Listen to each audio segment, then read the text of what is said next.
Hello everyone, welcome to my channel excellent coaching. Class 11th का chapter 3 चल रहा है और आज हम टॉपिक करेंगे डेवलपमेंटल स्टेजेस। इसमें हम बात करेंगे कि जब हम ह्यूमन डेवलपमेंट की बात करते हैं तो हमारी जो डेवलपमेंट होती है उसको स्टेजेस में डिवाइड किया गया है ताकि हमें समझना आसान हो जाए कि हर स्टेज में डेवलपमेंट कितनी होती है। ठीक है, तो धीरे धीरे एक स्टेज से दूसरे स्टेज पे हम बढ़ते हैं जब हम डेवलप करते हैं। उन्होंने इनको स्टेजेस में इसलिए डिवाइड किया ताकि ये चीज़ हमें समझ आए कि कितने से कितने एज को क्या क्या डेवलपमेंट बोलेंगे और उसमें कैसे मेजर करेंगे कि डेवलपमेंट हुई है कि नहीं हुई। फिर आगे की एज को हम किस तरीके से देखेंगे, क्या नाम देंगे। तो समझने में आसान करने के लिए पूरी डेवलपमेंट को स्टेजेस में डिवाइड किया है। वैसे तो आपको पता है कि स्टेजेस में डेवलपमेंट नहीं होती है, कभी ऐसा नहीं होता है कि हमें एक साल से दूसरे साल पे बोले पहुंचे और सडनली हमारी डेवलपमेंट चेंज हो गई या सडनली हमारे अंदर कोई चेंज आ गया। हमारी डेवलपमेंट बहुत स्लो और ग्रेजुअल और धीरे धीरे होती है, धीरे धीरे चेंजेस आते हैं। उसको स्टेजेस में एग्जैक्टली बाउंड्रीज में बांटा नहीं जा सकता, बट टू अंडरस्टैंड इजीली इसको स्टेजेस में डिवाइड किया है। और जो सबसे पहली स्टेज इन्होंने ली है वो प्री नेटल स्टेज ली है और उसके बाद इन्फेंसी। हम एक एक करके आगे आगे बढ़ेंगे, जैसे जैसे स्टेज हो चेंज बड़े होते जाएंगे, स्टेज चेंज होती जाएगी। शुरुआत जो हम करेंगे वो प्री नेटल स्टेज से करेंगे और उसके बाद जाते हैं सेकंड स्टेज पे, इन्फेंसी पे। तो प्री नेटल स्टेज के बारे में बात करने से पहले डेवलपमेंटल टास्क एक चीज है जो मैं आपको समझाना चाहती हूँ। डेवलपमेंटल टास्क, आपको वर्ड बार बार आएगा बीच में जब हम पढ़ेंगे। तो डेवलपमेंटल टास्क क्या होते हैं? लर्न इजीली, सोशल एक्सपेक्टेशन, ये दो कीवर्ड्स हैं डेवलपमेंटल टास्क के। डेवलपमेंटल टास्क का मतलब ये है जब बच्चा एक स्टेज से दूसरे स्टेज पे जाता है तो हमें कैसे पता चलता है कि डेवलपमेंट उसकी नॉर्मल हो रही है। हमें पता चलता है उसकी डेवलपमेंट को देखकर। क्या बच्चा चलना सीख रहा है, क्या बच्चा बोलना सीख रहा है, क्या बच्चा पहले से बेटर कर पा रहा है, क्या बच्चे ने ये करना सीख लिया, क्या वो बच्चा अब ये कर सकता है। कुछ चीजें हमें पता है कि हर स्टेज पे बच्चे को सीखनी जरूरी है, तभी वो आगे बढ़ेगा। ठीक है, जैसे फॉर एग्जाम्पल अगर हम एक छोटे बच्चे की बात करें तो 0 से 2 इयर्स यानी कि 2 साल तक के बच्चे के अंदर अटैचमेंट फॉर्म हो जानी चाहिए। उसके अंदर डेवलप बेसिक मोटर स्किल, उसको जैसे चलना फिरना, बेसिक चीजें आनी चाहिए, जैसे वॉकिंग, थोड़ा थोड़ा उसको बोलना, आवाजें निकालना, लैंग्वेज का यूज करना आ जाना चाहिए।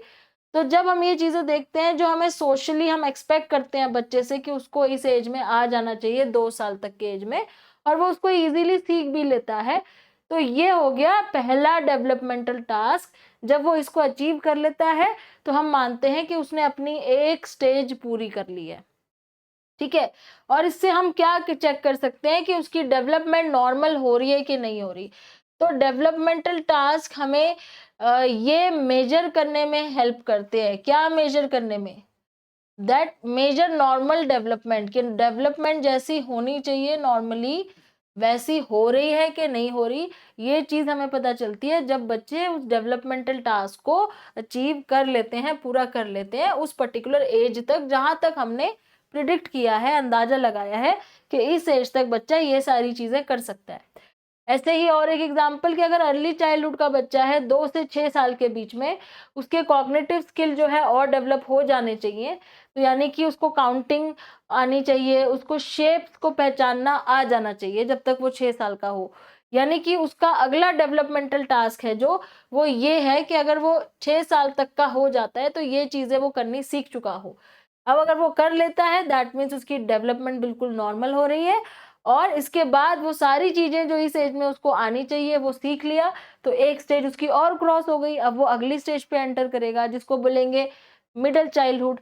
मान लो कोई चीज इसमें से बच्चा नहीं कर पा रहा है, मान लो 6 साल तक का बच्चा, लेकिन वो काउंटिंग नहीं कर पा रहा है। तो ऐसे ही हम जब मेजर करते हैं और देखते हैं कि नॉर्मली जो कर लेना चाहिए था, जो नॉर्मली उसका डेवलपमेंटल टास्क उसको अचीव कर लेना चाहिए था, वो नहीं कर पा रहा, तो कहीं ना कहीं पे अब प्रॉब्लम है।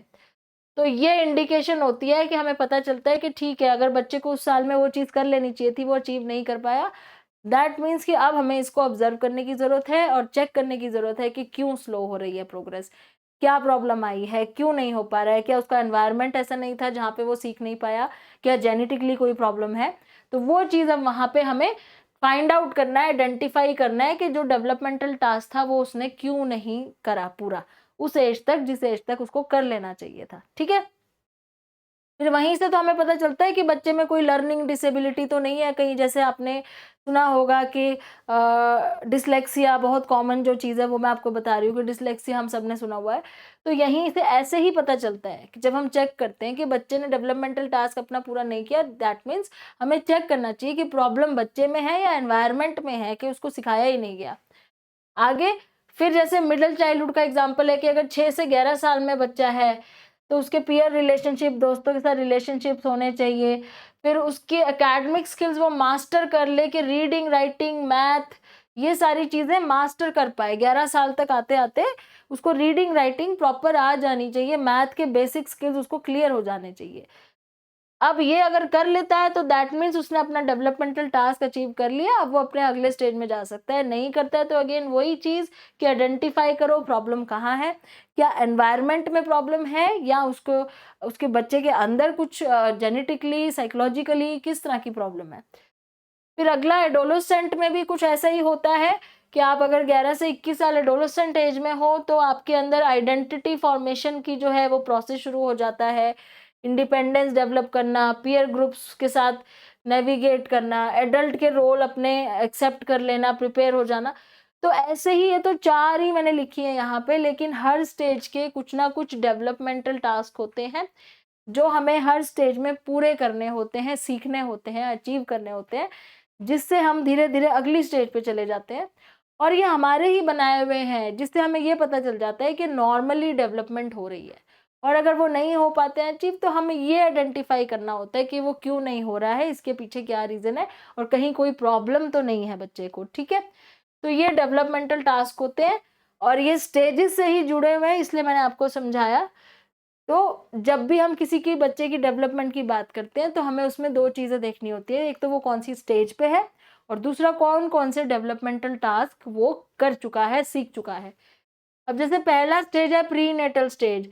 प्रीनेटल स्टेज हमारा कंसेप्शन से ही स्टार्ट होके बर्थ तक चलता है, क्योंकि बर्थ के बाद बच्चे को इन्फेंट बोलना शुरू कर देते हैं, तो उससे पहले हम प्रीनेटल बोलते हैं।